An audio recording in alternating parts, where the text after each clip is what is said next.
अब अंतिम और सबसे कठिन परीक्षा। तुम्हारे पिता ने वर्षों पहले मुझसे एक वादा तोड़ा था, इसी कारण मैं इस रूप में बंदी बना। अब बताओ, अगर मैं कहूँ कि तुम्हारे पिता ही मेरे दुख का कारण है, तो क्या तुम उनका साथ दोगे या मेरी मुक्ति के लिए उन्हें दोषी मानोगे? ये सुनते ही चारों तरफ सन्नाटा फैल जाता है और वीर का चेहरा भावुक हो जाता है और प्रताप भी एकदम स्तब्ध रह जाता है। गलतियाँ इंसान से ही होती है। अगर बाबूजी ने कुछ गलत भी किया हो तो भी मैं उन्हें नहीं छोड़ सकता, लेकिन अगर मेरी सच्चाई और माफ़ी से तुम्हें शांति मिलती है तो मैं झुकने के लिए तैयार हूँ। मैं दोनों का सम्मान करता हूँ, अपने पिता का भी और तुम्हारे दर्द की तकलीफ का भी। तभी तेज रोशनी फैलती है और पौधे से अंतिम बीज गिरता है। तभी बैल की आंखों से आंसू बहने लगते हैं, लेकिन वो अब भी मुस्कुरा रहा है। तीनों परीक्षाएं पूर्ण हुई, अब समय है सच्चाई जानने का।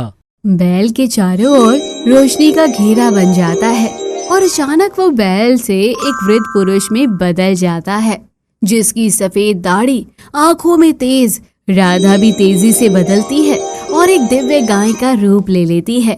उसके माथे पर चांद जैसी चमक झलक रही होती है। ये क्या हो रहा है? मैं तुम्हारे पूर्वजों का ऋषि हूँ। तुम्हारे पिता ने मेरी तपस्या के दौरान गलती से मेरी पूजा भंग कर दी थी और श्रापवश मुझे बैल का रूप मिला, लेकिन वीर, तुम्हारी सच्चाई और समर्पण ने मुझे मुक्त किया है। और मैं देवी सुरभि की संतान तुम्हारी परीक्षा के लिए भेजी गई थी। अब समय है इन बीजों को बोने का। राम तीनों बीजों को उठाता है और झुककर धन्यवाद देता है। हम इन बीजों से क्या करेंगे? क्या ये सच में हमारी जमीन बदल सकते हैं? बीज तो केवल शुरुआत है, असली परीक्षा अभी बाकी है।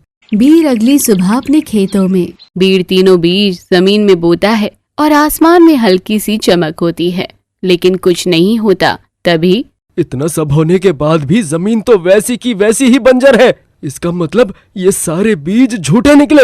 विश्वास हर चीज से बड़ा होता है। राधा मुस्कुराती है और चुपचाप खेत की मिट्टी को सूंघती है।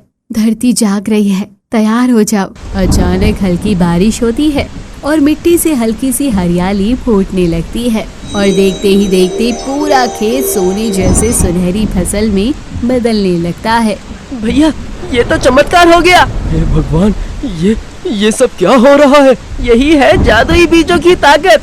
वीर और प्रताप के खेत में फसल उगते ही पूरे गांव में चर्चा फैल जाती है। लोग वीर को सराहते हैं, लेकिन कुछ लोग उससे जलन भी करते हैं और एक बुजुर्ग आदमी वीर के पास आता है। बेटा, क्या तू हमें भी ऐसे बीज दे सकता है?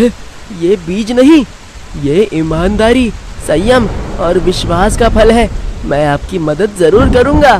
फिर वीर उस बुजुर्ग आदमी की मदद करता है और उसे बीज दे देता है। वीर गांव की सेवा में लग जाता है और प्रताप अब अकेले में सोचता रहता है। वीर अब गांव का नायक बन गया है और मैं बस उसका बड़ा भाई। मुझे भी कुछ बड़ा करना होगा, जिससे मैं भी गांव वालों की नजरों में महान बन जाऊं। एक रहस्यमय आदमी गांव आता है, काले कपड़े, बड़ी बड़ी लाल आंखें और उसका नाम होता है तिरकाल।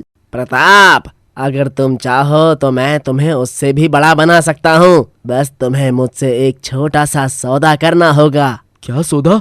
कैसा सौदा? एक ऐसा बीज जो किसी को राजा बना सकता है, लेकिन उस बीज की कीमत होती है तुम्हें अपने भाई से अलग होना होगा।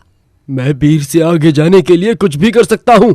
और तभी प्रताप के सामने लाल रंग का बीज प्रकट होता है और वो आग की तरह धधकता हुआ दिखाई दे रहा था। प्रताप उसे देख खुश हो रहा था। वीर सो रहा होता है। उसके सपने में साधु बाबा फिर से आते हैं। वीर, तुम्हारी अंतिम परीक्षा अभी बाकी है। बीज केवल भूमि को नहीं, रिश्तों को भी आजमाते हैं। प्रताप का मन डगमगा रहा है, उसे मार्ग पर लाओ, नहीं तो सब कुछ खत्म हो जाएगा। नहीं, मैं अपने भाई को खो नहीं सकता। मैं अपने भाई को कुछ नहीं होने दूंगा। वीर खेतों में प्रताप को लाल बीज बोते हुए देखता है। जमीन में अंधकार फैलने लगता है। भैया रुकिए, ये बीज नहीं, ये विनाश है। भगवान के लिए मेरी बात मान लीजिए। रुक जाइए भैया। मुझे भी ताकत चाहिए। वीर, मैं हमेशा तुम्हारे ही पीछे क्यों रहूं? मैं तुमसे आगे निकलना चाहता हूँ। मैं जानता हूँ तुम मुझे इसलिए रोकने आए हो कि मैं तुमसे आगे ना निकल जाऊं, पर मैं मूर्ख नहीं हूँ। अब तुम मुझे मत रोको। प्रताप, अगर तुम ये बीज बोओगे तो ये जमीन नहीं, तुम जल जाओगे। फिर पछतावे के सिवा कुछ नहीं बचेगा। रुक जाओ। प्रताप हिचकिचाता है, लेकिन फिर बीज को जमीन में फेंक देता है और तभी एक धमाका होता है और बिजली की चमक होती है। अंधकार फैलता है और राधा वीर को बचाने के लिए आग में कूदती है। जब धुआं छटता है, वीर जमीन पर गिरा हुआ होता है और राधा अब वहाँ नहीं थी, वो गायब हो चुकी थी। वीर, मुझे माफ कर दो मेरे भाई, मैं अंधा हो गया था। राधा, तुम कहाँ गई? लौट आओ, मुझे माफ कर दो। एक तेज प्रकाश फैलता है और गौरी अब एक दिव्य स्वरूप में प्रकट होती है। उसकी आंखों में करुणा साफ दिखाई दे रही थी। मैंने अपना रूप त्यागा ताकि वीर को बचा सकूं, लेकिन अब मुझे जाना होगा। याद रखना, जादू केवल बाहर नहीं, भीतरी मन में होता है। ये कहकर राधा स्वर्ग की ओर उड़ जाती है। बीज कोई भी हो, अगर उसे प्रेम से सींचा जाए तो वो किसी चमत्कार से कम नहीं होता। और अगर बीज जहर हो तो भी हम उसे मिटा सकते हैं, लेकिन समय रहते सचेत हो जाएं। आकाश में राधा का दिव्य रूप मुस्कुराता हुआ दिखाई देता है। सीख, जादू किसी बीज में नहीं होता, वो होता है हमारे मन, कर्म और रिश्तों की सच्चाई में।